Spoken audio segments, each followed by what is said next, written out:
Ang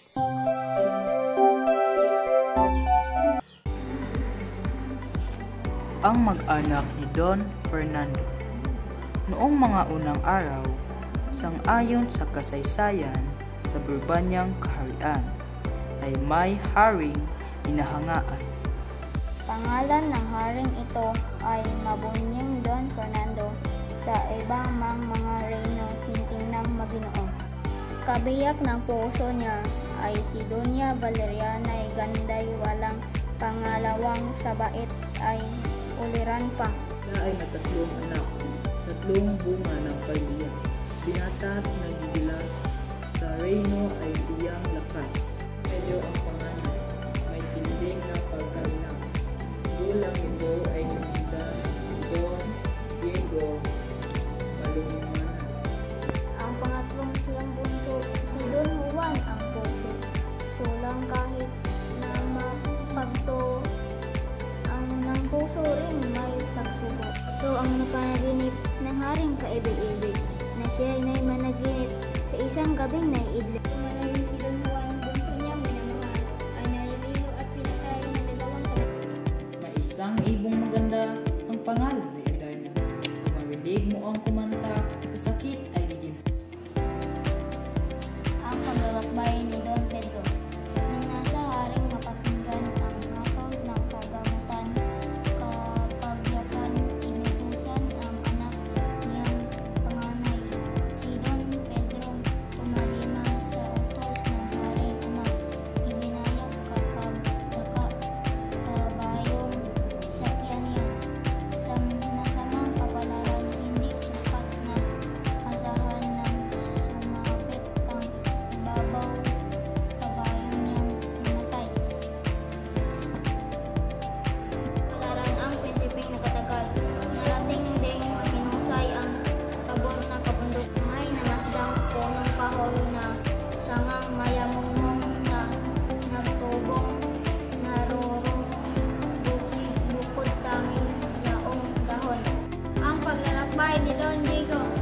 Si Don Diego ang inatasan hanapin ang napag-arausan ang prinsipe di sumuway at doon di nagpaalam, hindi niya nalalamang siya pala'y nakatatan sa tabor na sadyang kakay-dapit at di lamang doon siya nakawasal ng puno ng prinsipes para dalawang sakay indang pati ang sigaw ng ang bigyan lumalim ang kalangitan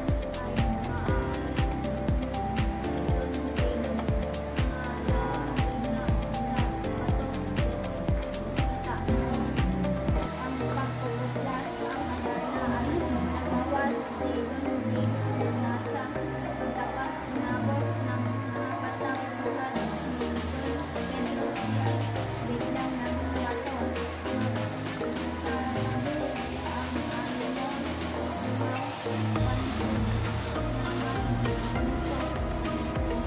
Si Don Juan, nainig sa karagatan ang Bourbonian kaharian, ama hindi makapagay lumubuha ang karamdaman. Ako ay iyong tulutan, ang bunso mo'y magpaalam. Ako ang hanap naman ng iyong pangkagamutan.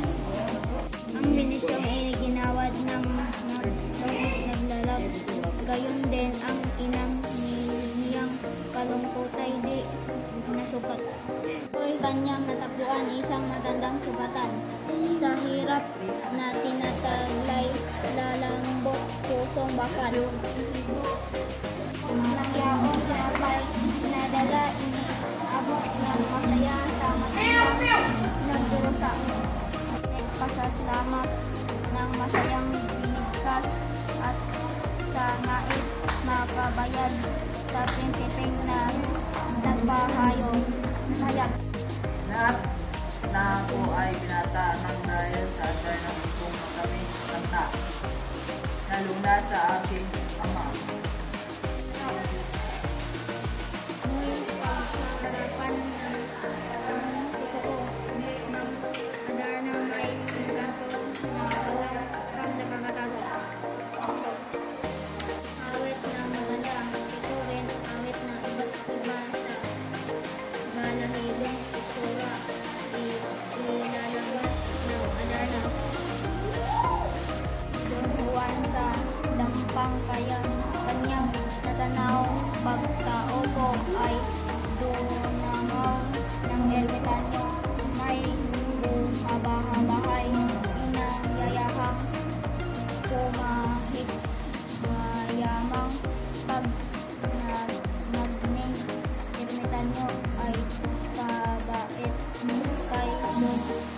buwan ng pag-ibig.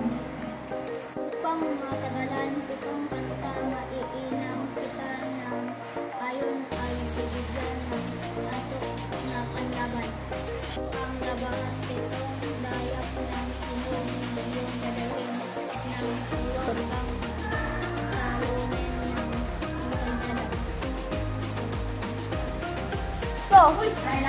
Bawat kanintang pagkikiligan ng palad mo ay sagatan sa pagkain mo pagkain ng dayap ng iwang kamay. Matapos ang 7 kanta, mababawas ang adarna ilagang mapagkanta ang walang isa'y madusa. Dalhin mo rin itong sintas pagkaganto ay natangkad. Itali mo pagkahawak sa adarnang mag-aaklas. Nanukso nang matulog si Don Juan. Nanunubok ang labahan na dinukot. Ang palad ay binusbos lamang. Ngumuti sa balat, tinagaan na ang layap na hapday. Halos maiyak, dugoy bubumakal sa ugat. Ay nanginusay ay ng kanyang buong katawan. Ang pagkantay simula, himig ay pinag-inom. Ibon ay nagbawas ng ugali. Ang tulog niya ay anak na prinsipeng Rosita ay umilag patag-patag. Agad niyang sinunggaban ng paay, biglang tinangnan at ginapos ng matibay ang sintas na gintong lantay. Sa katuwaang tinamo, halos di magpandatuto ang adarna ay pinangako dinala sa ermitanyo. Saka anang ermitanyo, iyang banga ay kunin mo. Madali ka at sa iyo'y mayroong utos ako. Kunin mo ng tubig iyang iyat ang dalawang bato.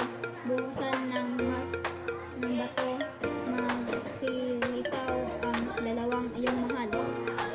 Juan ay sumalok ng tubig na inuutos at sa batong nakaputod dahan-dahang ibinuhos. Ang pagkatapos kay Don Juan. Ang silakad na ang 3 katuwa ay nag-iba yung ito si Don Pedro may samang palang tungo. Nagpahuli ka Don Juan kay Don Diego. Umagapay ito kanyang ginulungan ng balak na kataksilan. Kaya ngayon, ang magaling si Don Juan ay patayin.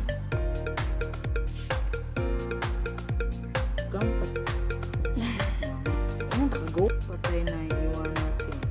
Ang adarna naman ay dadalhin. Ang adarna ay tanong sa dalawa kung ito ay patay pagkapalit pala niya. Ibong ayaw ring kumanta pagkat dinaramdaman niyang yung may-ari sa kanya sa palasyo ay wala pa.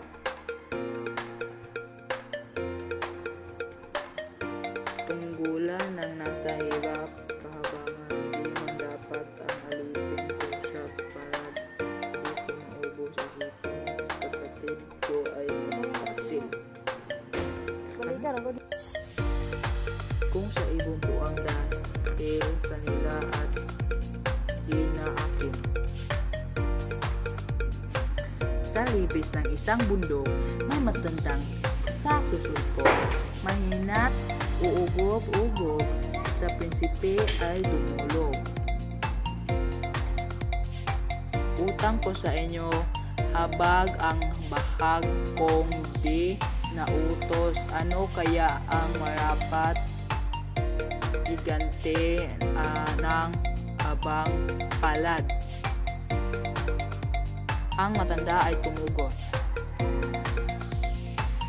"Gawang-gaway, hindi gayon kung di iyo'y isang layon ang tumayay.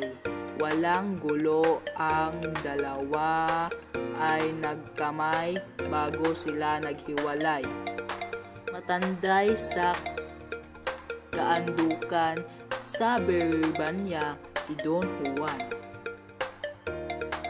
Sa palasyo ng sumapit, tuwa ng inay, tigit sindak na naman di malinip ang sa dalawang kapatid. Ang pag-awit ng Ibong Adan. Sa palasyo ng sumapit, tuwa ng inay, tibig sindik namang di malinip ang sa dalawang kapatid. Magagayoy ang adar na namamayag pa nasa hawla, balanibong pangit niya'y inalinhang ng maganda. Umawit na matamis, kuwili-wili ang tinig mga matang may pag-ibig sa monarka makitilig. Ang iyong bunsong anak, nagtiis ng madlang hirap, kamatayan ay hinanap, sa utos mo ay tumupad. Nang matapos na ang awit, haring tila na nangginip, nagbalik gawas sa banig parang hindi nagkasakit. Pinulong kara-karaka lahat ng kagawad niya, inilagda ang parusang ipinatapon ang dalawa. Hindi ko po mababatang sa aking malayo sila, kaya ibigay muna ang patawad sa kanila. Muling ipinapatuloy ng hari ang panunungkol, kahari ay mahitanahot ang lahat na'y umaayon.